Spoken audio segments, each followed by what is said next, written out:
I stood at the office entrance while managers and IT specialists mocked and whispered about my skin color and my lowly job. Then I noticed him, the courier, whose trembling hands and fake ID screamed trouble. It was a busy day, and my warnings were drowned out by their laughter, mocking my excessive caution. Something inside me burned. Anger, a sense of duty, maybe both. I had to act, despite how they humiliated me. Could one choice change everything? This is the story of how I, a black security guard, turned their contempt into respect and saved their biggest investor. My name's Michael Harris, 32, and I've got a master's degree in cybersecurity tucked away in a drawer at home. But every morning, I zipped up a security guard's uniform and stood at the front desk of a flashy tech company in downtown Chicago. The glass walls and sleek furniture screamed money, but the job barely paid enough to cover rent and support my wife, Lisa, and my younger brother, Jamal, who's grinding through college. After the recession hit, job rejections piled up. Too many interviewers saw my name or face and suddenly weren't hiring. This gig was my lifeline, even if it meant swallowing my pride daily. The office buzzed with arrogance. Managers like Tom Bennett, head of sales, treated me like furniture. "Stay in your lane, Michael," he'd say, smirking, when I offered input during a security briefing. His team followed his lead, tossing casual jabs about my place as the black guy in a uniform. Their racism wasn't loud. It was in the sidelong glances, the whispered jokes about my competence, the way they'd talk over me in meetings. I'd hear things like, "He's just the guard, what does he know?" My degree didn't matter here. My skin and job title defined me. At home, Lisa kept me grounded. "You're more than their stereotypes," she'd say, her voice steady over dinner. My mom's words echoed too. "Your knowledge is your shield." She'd fought her own battles in the 80s, and her stories stung but pushed me forward. Still, standing at that desk, checking IDs while suits brushed past without a glance, I felt invisible. Every shift chipped away at me, but I kept showing up. I had to, for my family, for myself. Deep down, I knew my skills were bigger than this job, but proving it in that office felt like climbing a mountain with no peak in sight. It was a Thursday, the office humming with its usual rhythm of keyboards and coffee runs, when I noticed the courier at my desk. He was a wiry guy, maybe mid-20s, with a baseball cap pulled low and a clipboard clutched too tightly. His ID badge said, "James Carter, Delivery Services," but the laminate was cheap, the edges frayed, nothing like the polished cards our regular couriers used. He said he had a package for Mr. Clark, the company's biggest investor, whose contract was the talk of every boardroom. Something about his twitching eyes and the way he scanned the lobby set my nerves on edge. I leaned forward, keeping my voice calm. "Can you show me the package, James?" He fumbled, muttering about it being urgent, and slid a manila envelope across the counter. My training kicked in. Years of studying cybersecurity taught me to spot red flags. His body language screamed deception, shifting feet, avoiding eye contact, a bead of sweat on his temple. I called Tom Bennett over the radio, explaining my concerns about the ID. His response crackled through. "Michael, stick to checking badges." "Leave the thinking to us" snickers from his team echoed in the background, and my jaw tightened. They didn't just dismiss me, they mocked me, like I was some overeager rookie playing detective. I glanced at the courier again. He was asking about Mr. Clark's schedule, fishing for details no delivery guy needed. "Is he in today?" "What floor?" His voice was too casual, like he'd rehearsed it.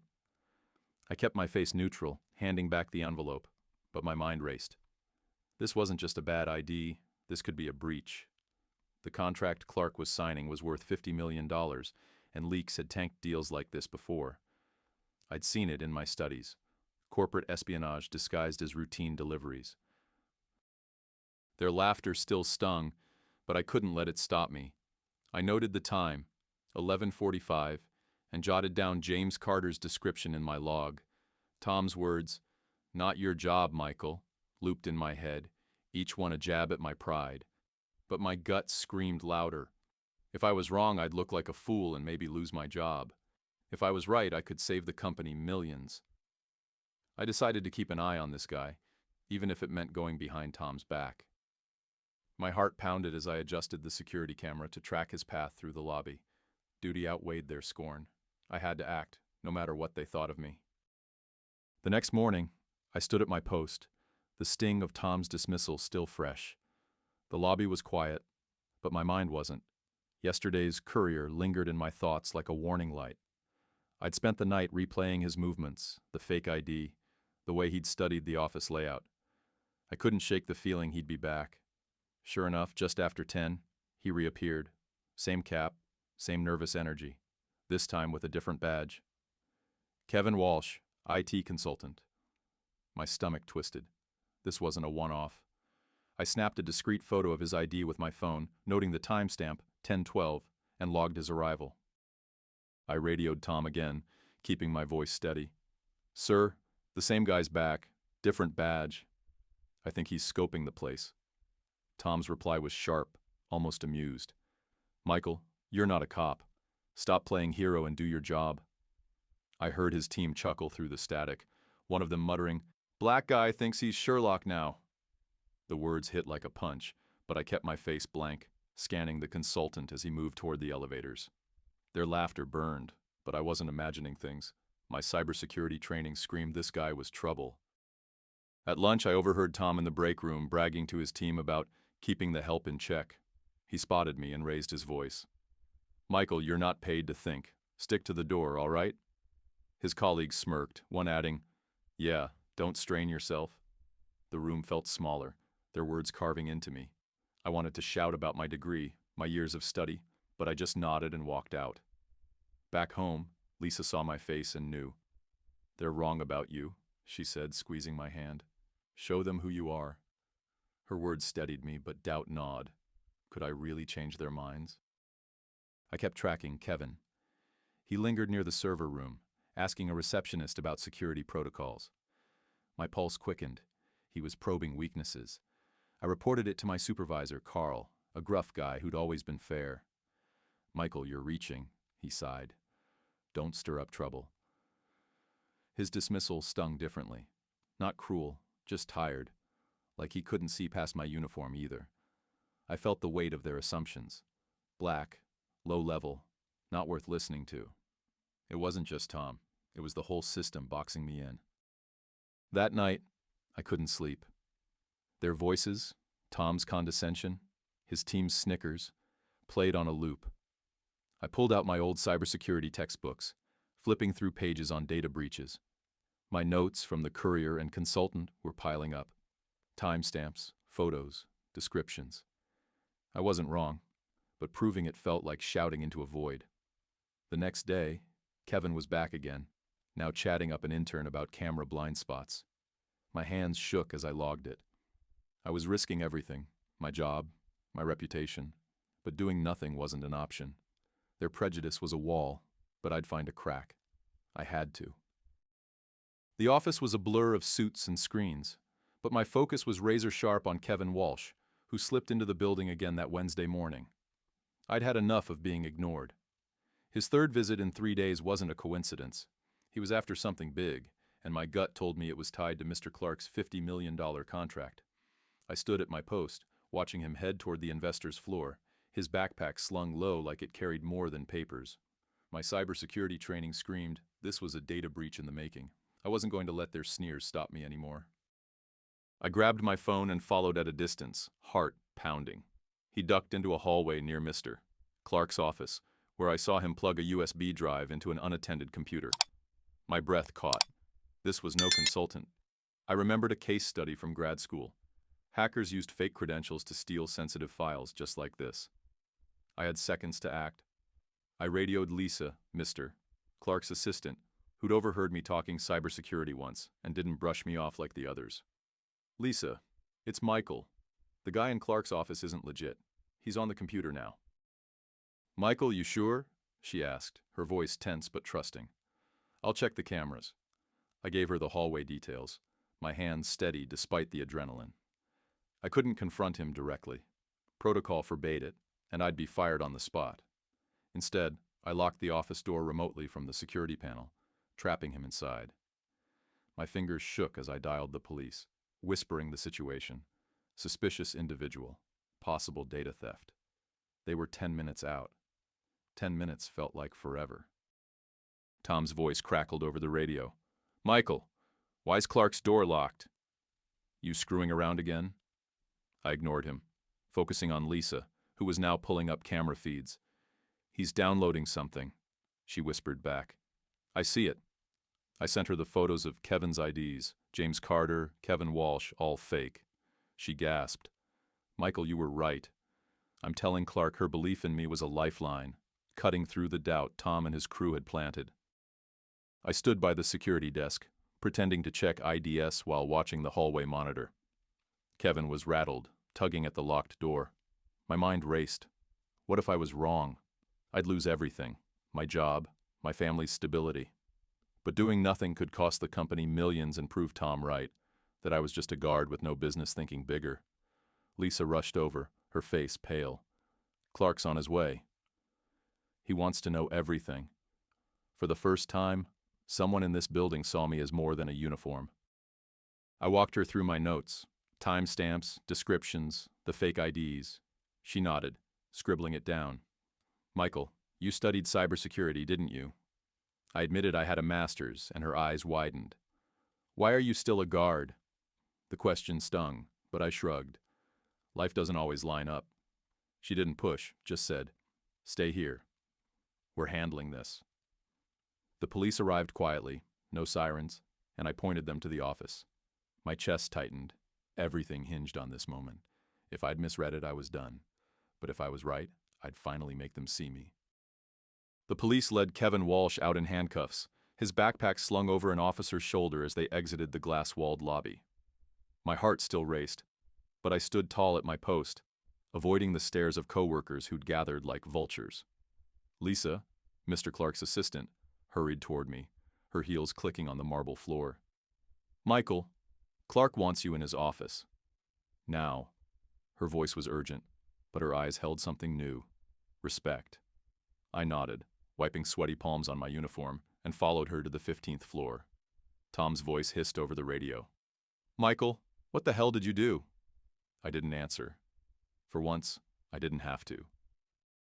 Mr. Clark's office was all sleek wood and city views, a far cry from my cramped security desk. He stood by the window, a silver-haired man in his 60s, his suit probably worth more than my yearly salary. Lisa introduced me. "This is Michael Harris, the guard who caught the guy." Clark turned, his gaze sharp but not unkind. "Tell me everything," he said, sitting down. I laid it out. The fake IDs, the courier's probing questions, the USB drive in his computer. I showed him my phone, photos of the badges, my log of timestamps. "I studied cybersecurity," I added, my voice steady. "I knew he was after your contract." Clark's brow furrowed. "You're a guard with a cybersecurity degree?" I nodded, bracing for the usual disbelief, but he leaned forward. "Why didn't anyone listen to you?" Before I could answer, Lisa jumped in. "They didn't take him seriously, sir." Tom Bennett shut him down every time Clark's jaw tightened. He called Tom and his team into the office. The air grew thick as they filed in, Tom's smirk gone, replaced by a nervous tick. "Michael," Clark said, "repeat what you told me." I faced them, my pulse steady now. "I warned Tom about the guy 3 times. He told me to stay in my lane. Called me overzealous." I paused, letting the words land. "He knew I had a degree but kept me out of the loop. Said I was just a guard." Tom's face reddened, but he didn't interrupt. Clark turned to him. "Is this true?" Tom stammered. "I didn't think. He's not trained for—" Clark cut him off. "You didn't think. Period." The police report came in later that day. Kevin was a hired hacker, paid by a competitor to steal Clark's contract, worth $50 million. My lock on the office door had trapped him before he could transfer the files. Clark stood up, addressing the room. "Michael saved this company a fortune, and you all dismissed him." He turned to me, his voice firm. "You're not just a guard. You're the reason we're still in business." Word spread fast. By lunch, the office buzzed with whispers, not mocking ones, but stunned. Lisa pulled me aside. "They found emails," she said. "Tom and his team buried your personnel file. They knew about your degree but kept you down to maintain order. My stomach churned. It wasn't just negligence. It was deliberate. Clark called an emergency meeting, announcing an audit of the company's hiring and promotion practices. The IT team confirmed my suspicions. The hacker had targeted weak security protocols, ones I'd flagged in a memo months ago that Tom had ignored. That evening, Clark called me back to his office. "Michael, I owe you," he said, shaking my hand. "You're getting a bonus, and I want you in cybersecurity, where you belong." His gratitude was real, but the room felt heavy. Tom and his team stood in the corner, their faces a mix of shame and defiance. Clark made them apologize publicly, but Tom's sorry was flat, his eyes avoiding mine. The audit later uncovered a pattern. Black employees, like me, were routinely passed over for promotions, their qualifications ignored. My case wasn't unique. It was policy, unspoken, but real. The news hit the office like a shockwave. Employees whispered about changes coming, but I saw the side eyes, the awkward silences. Clark's public thank you at a company-wide meeting was loud. $50 million saved, he said, pointing to me. Some clapped, others looked away. I felt their stares, not all kind. I'd forced a mirror up to their biases, and not everyone liked the reflection. Lisa became my ally, pushing for the audit to dig deeper. "You're not alone in this," she told me. But standing there, under their gazes, I felt the weight of being the one who'd broken the silence. The fallout came swiftly, but it wasn't clean. By Monday, Tom Bennett was demoted to a junior role, his corner office stripped away. Two of his team, the loudest with their jokes about my place, were let go after the audit exposed their emails. Casual, cruel exchanges about keeping people like me in check. I stood at my post that morning, the lobby quieter than usual, as whispers about the firing spread. Colleagues avoided my eyes, some offering stiff nods, others pretending I wasn't there. Clark's bonus hit my account, $20,000, enough to cover Jamal's tuition for a year. Lisa, my wife, cried when I told her, but I couldn't shake the hollow feeling inside. Clark pushed for change. The company rolled out mandatory training on bias and equality, with consultants in sharp suits lecturing about inclusive workplaces. I sat in the back during the first session, watching managers squirm as the facilitator called out subtle racism, like ignoring qualified employees because of their skin or job title. A few glanced my way, their faces tight with guilt or resentment. I didn't care for their apologies. Most felt like damage control, not sincerity. One guy, a mid-level executive, approached me after. "Didn't know you had a degree, Michael," he said, like that excused years of dismissal. I just nodded. Words wouldn't undo the past. My promotion came through a week later. I traded my security badge for a desk in the cybersecurity department, analyzing threats instead of checking IDs. The work fit me. My grad school training finally had a purpose. But the office wasn't a new world. Some coworkers were friendly, asking about my background with genuine interest. Others kept their distance, their smiles forced. I overheard one mutter, "He's only here because of Clark." It stung, but I focused on the job, tightening firewall protocols, flagging vulnerabilities Tom's team had ignored. My first report earned a nod from the department head, a small win that felt bigger than Clark's bonus. The story didn't stay quiet. A local news outlet picked it up. Security guard saves tech giant from million-dollar hack. They interviewed me, and I kept it simple. Talked about noticing the fake IDs, acting on instinct. I didn't mention the racism or Tom's sabotage. That felt too raw for cameras. The article spread online, and strangers messaged me. Some black professionals sharing their own stories of being overlooked. Their words hit hard, like echoes of my own fight. Lisa framed the article, hanging it in our living room. "You're a hero," she said. I didn't feel like one, just a guy who'd done what he had to. But the office wasn't transformed.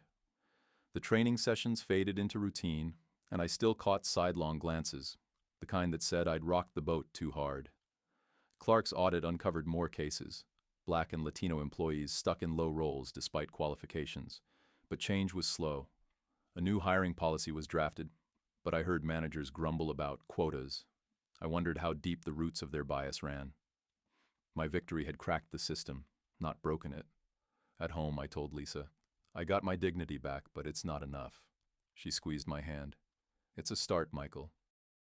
I lay awake at night, the glow of streetlights seeping through our bedroom curtains, replaying Tom's sneer and the laughter of his team. Even after the promotion, their words clung to me like damp clothes, heavy, hard to shake. I'd saved the company millions, proved my worth, but the victory felt fragile. At work, I caught coworkers' glances, some curious, some cold, and wondered if they saw me or just the hero from the news. Their apologies, forced by Clark's audit, rang hollow, like lines read from a script. I wanted to believe I'd changed things, but doubt gnawed at me. Had I really shifted their minds, or was I still the black guy who'd stepped out of line? Lisa noticed my silence at dinner. "You're not yourself," she said, her voice soft but firm. I admitted the truth. The win didn't erase the years of being dismissed, the sting of being invisible. I'd fought for my place, but the scars of their prejudice lingered, raw and tender. Every time I walked into the cybersecurity office, I braced for judgment, expecting someone to question why I was there. The pain wasn't loud. It was quiet, a steady ache that reminded me how deep bias cuts, even when you triumph. My mom's voice echoed in my head as I sat on our worn couch, flipping through old photos of her from the 1980s. She'd worked as a nurse, scrubbing hospital floors while white colleagues got promotions she deserved. "They only see your color until you make them see you," she'd told me once, her eyes tired but fierce.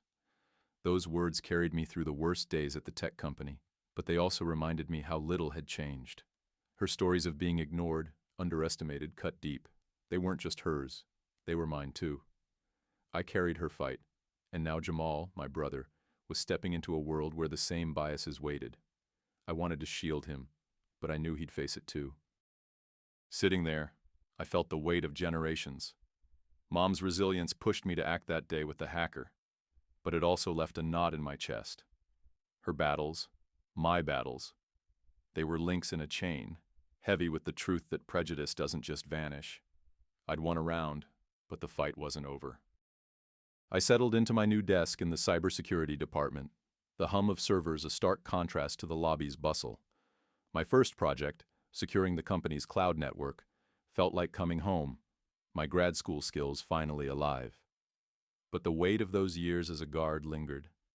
I'd walk past my old post, now staffed by a new guy, and feel a pang. Not nostalgia, but a reminder of how invisible I'd been.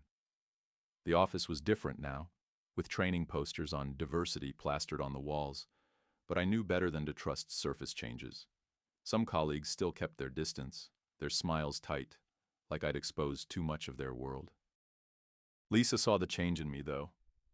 "You're lighter," she said one night, her hand on mine over dinner. She was right. I felt purpose again, but the scars remained. Jamal, inspired by the news article, started talking about law school, wanting to fight for others like I had. His ambition lit me up, but it also sharpened my resolve. I didn't want him facing the same walls I had. That's when I started the group, Professionals Rising, a network for black workers stuck in roles that didn't match their skills. We met monthly in a community center, sharing stories, resumes, strategies. One guy, a coder passed over for promotions, landed a lead role after we coached him. Another, a receptionist with an accounting degree, got her first finance job. Their wins felt like mine. The group grew fast. We held workshops on navigating bias, taught interview tactics, even connected folks with mentors. Strangers from the news story reached out. Janitors, clerks, people with degrees collecting dust. Their messages hit hard, each one a mirror of my own fight. I spoke at a local conference, sharing how I'd turned their dismissal into action. The crowd clapped, but I focused on the faces like mine, nodding, knowing. Lisa came with me, her pride quiet but fierce. "You're building something," she said. "I hope so." Still, the pain didn't vanish. I'd catch myself tensing in meetings, waiting for someone to question my place. The company's new policies were a start, more black hires, a few promotions. But I saw the old guard's resentment in their clipped hellos. My story had shaken things, but not enough. I kept going, for Mom, for Jamal, for everyone in our group. The fight for dignity leaves marks, but it also builds voices, mine and now others. I sat back in my chair, the glow of my laptop screen casting shadows across our living room. Telling this story wasn't easy. It's like peeling back a scar to show the wound beneath. But sharing it feels right, like passing a torch to those still fighting to be seen. I'm grateful to Lisa, my rock, who believed in me when I doubted myself. To Mr. Clark, who gave me a chance to prove my worth. And to every person in Professionals Rising, whose stories remind me why I keep going. You, listening now, are part of this too. Your time, your attention, it means something. It says you're ready to hear the messy truth about what it's like to stand up in a world that tries to keep you down. This fight isn't just mine. It's for anyone who's been dismissed, overlooked, or told they don't belong. I started Professionals Rising because I know how it feels to have your skills buried under someone else's assumptions. We're building a community, and it's growing. People finding jobs, reclaiming their voices. If you want to join us, check the link below. We're always looking for allies, mentors, or just folks willing to listen. Every step forward counts, and we're stronger together. Now, I've got questions for you. Have you ever been boxed in by someone's bias? Your skin, your job, your accent? What did you do to push back? Maybe you've seen it happen to someone else, a coworker, a friend. How did you help? Drop your stories in the comments. I read them all. They fuel me, and they'll inspire others. And if you're facing this now, what's holding you back from speaking up? Sometimes one choice, one moment, changes everything. What's yours going to be? Hit that like button if this hit home, and share it with someone who needs to hear it. Let's keep this conversation alive.